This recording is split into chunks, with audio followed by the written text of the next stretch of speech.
Hello दोस्तों, नमस्ते प्रणाम। हम किरण शर्मा, हम मंजू शर्मा अपना यूट्यूब चैनल पर सबको स्वागत करी। नमस्ते प्रणाम सब दीदी भाई के प्रणाम, सब यूट्यूब फैमिली के प्रणाम।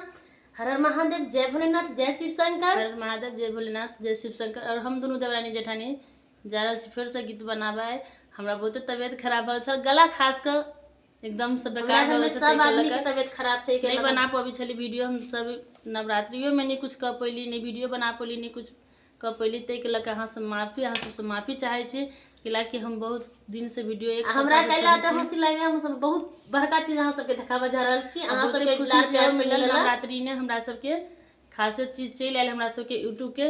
तै के लके हम सब बहुत खुश छी। तो ये कहले कि गला जे भी है आई, लेकिन वीडियो जरूर बनेबी। जब खुशी मिले तो वीडियो बनाना जरूरी है।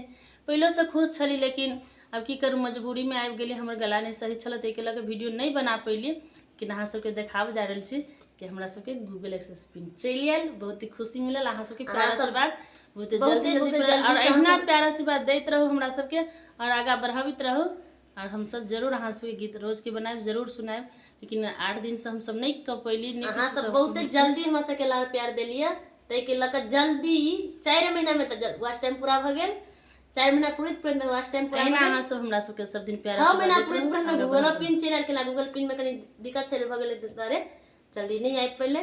फिर से हम दोनों देवरानी जेठानी जा रहल छी गीत गाबा। अहाँ सबके जरूर सुनाएब, जरूर अहाँ सब हर जगह माफी मांगे छी। 4 दिन से हम सब वीडियो नहीं डाल पाबी छली।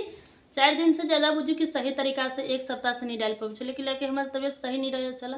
तै के लके नहीं डाल पाबी छली। गला बिल्कुल खराब हो गया, अभियो भी वहने खराब है। लेकिन फिर कहले कुछ ना कुछ आए से शुरुआत करके डाल के जरूरी है, डालबी जरूर।